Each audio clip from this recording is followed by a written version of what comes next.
So it's Jack and Harry again, and this is a spring display that we've made, isn't it? We're still adding to it throughout the week and that. So what have we got so far? Sheep and words and rainbow sun and Easter stuff.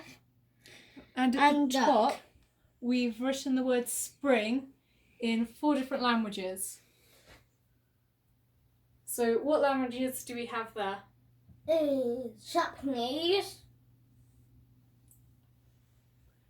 French, Cornish, and Welsh. Welsh. What was your favourite part about it? Easter stuff. The Easter stuff. There we go. So stay safe, everyone. And you stay safe and teacher, stay safe, please, everyone.